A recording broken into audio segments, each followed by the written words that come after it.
You're about to discover how to avoid the pitfalls, the traps, and getting ripped off if you're planning to shop when you're on your Caribbean cruise. Hi, I'm Gary Bembridge, and this is another of my tips for travelers. Although, in my view, when you go to the Caribbean, you should be out there enjoying the culture, the beaches, the sights, shopping has become a really big part of the Caribbean and Caribbean cruising. In fact, it's been reported that everybody who goes on a Caribbean cruise will do some form of shopping whilst they're on their cruise. So I'm going to tell you the 9 things to watch out for to make sure that you avoid the traps, you avoid the pitfalls, and you don't get ripped off. First of all, it's worth explaining why shopping has become so big in the Caribbean. It's partly because you can get incredible deals if you're careful. And there's a couple of reasons for that. First of all, the Caribbean islands are duty and tax-free shopping havens, so that has one impact on the price. Secondly, the volume. There's huge amounts of passengers passing through all the cruise ports. The retailers across the Caribbean have become so big and they have so much volume that they're able to buy direct from the suppliers, and they are able to get huge discounts. So that, combined with the duty-free, means that they are able to offer great prices.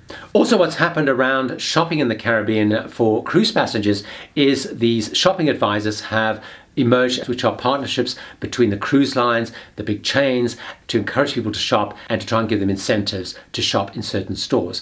So let me talk about the 9 tips to make sure that you avoid the scams, the rip-offs, and the traps that a lot of people fall into.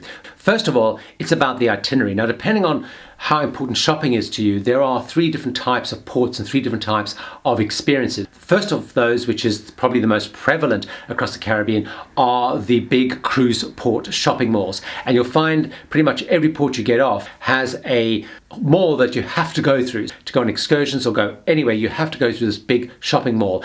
Packed in there are loads of shops, including lots of chains like Diamonds International, FE, Tanzanite International. And that's become the predominant shopping experience in the Caribbean, are these big shopping malls. The second is the big, more classic town shopping experience. So that tends to be in big places like in Barbados, in St. Lucia and Antigua. So these are big towns where actually the shopping experience is much more of a traditional big town shopping experience with things like department stores.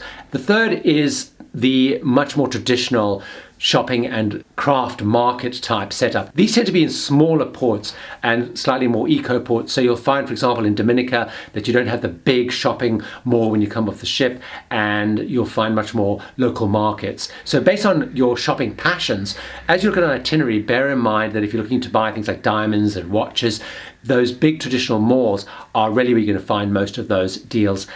So the big cruise ports where the big ships go to, you'll find that's the most dominant way of shopping. It's very easy to get caught up in the excitement of shopping, so you'll find you're given lots of leaflets and booklets, and there's talks about shopping, there's lots of discussion and incentives about great deals that you can get, there's lots of encouragement to go into stores, so it's very easy to get caught up in a wave and end up coming back with watches or jewellery that you perhaps don't really need. So make sure before you go, are you really interested in getting a new watch, diamonds, jewellery, whatever it is, before you go, and also be clear about what your budget is. The second thing linked to that is make sure that you know what the prices of things are. Now, if you are planning to spend money on expensive items, jewelry, watches, but even clothing or booze, make sure you know what the price is back home, and very importantly with online selling. So bear in mind, nowadays you have lots of online retailers which will have great prices. So you'll often find that actually it's not such a great deal. So make sure before you spend a lot of money on anything that you know what it costs back home. Don't focus on discounts. What most of them will do is quote prices which are discounts off the manufacturer recommended retail price, which nobody charges anywhere. It's a fake price. So the fact that it's 60% cheaper doesn't really mean anything. Make sure you know the absolute actual price and don't focus on the percentage discount. Now, if you decide you are going to shop in the Caribbean, I do recommend actually that you do engage with the onboard shopping advisors. You do have to be a little bit careful because the shopping advisors are partnerships between the cruise lines and the major retailers, and the major retailers pay fees to take part in the onboard shopping talks, the various leaflets, the booklets. Bear in mind, they're not entirely unbiased. However, if you do plan to go shopping, the great thing about the shopping advisors is they will be able to direct you towards reputable retailers, so they will know the ones that do have high quality goods, so you're not going to be ripped off with fake goods. And they do tend to have one-to-one sessions where you can go and see them, and they will also help and guide you. They'll also come with you to the store. Now bear in mind, as I said, they have a hidden agenda, because I guess they earn commissions. Their job is to get you to the stores. The store's job is, once you're there, to then sell to you. There's lots of different incentives and promotions. So if you're going to go shopping, you may as well go and get those incentives and take advantage of those, because you're not going to get them unless you go to the shopping advisor. Now, if you're planning to buy expensive items, very importantly, buy in the chain stores, especially the ones that are recommended or endorsed by the cruise line in the various shopping on board brochures. The advantage of that is, first of all, if you have any problems or issues, you can take it to the same chain in the next port of call. You have some sense of recourse whilst you're still on the cruise. So shopping those chains is very important. The advantage, of course, is also that because they're big chains, you can shop with some confidence that the products that you're buying are genuine. Focus on those big chain stores unless you know a lot about what you're doing. When you're on a cruise in the Caribbean, I actually recommend not buying on board, partly because, in my experience, I don't think the prices on board are the sharpest prices that you can get. If you do plan to buy something on board, what I do recommend is wait to the end of the cruise, because you'll normally find that there are different promotions or activities. If the shops aren't selling what they're supposed to sell, or their targets are to sell, you'll find there's different incentives as the cruise goes on. So a really big tip is make sure that you buy towards the end if you are going to buy on board. Now, a very important thing is check what your duty-free allowances are before you go home. So you might be buying a lot of stuff in the Caribbean. However, you might find when you try and bring it back home, if you get stopped in customs or you have to declare it, that actually you either find that it's not within your allowance, you're going to pay a lot of duty and taxes and wipe out any savings that you've got. So understand what you are able to take home before you start splurging out, whether it's cigarettes, booze, watches, jewelry, clothes.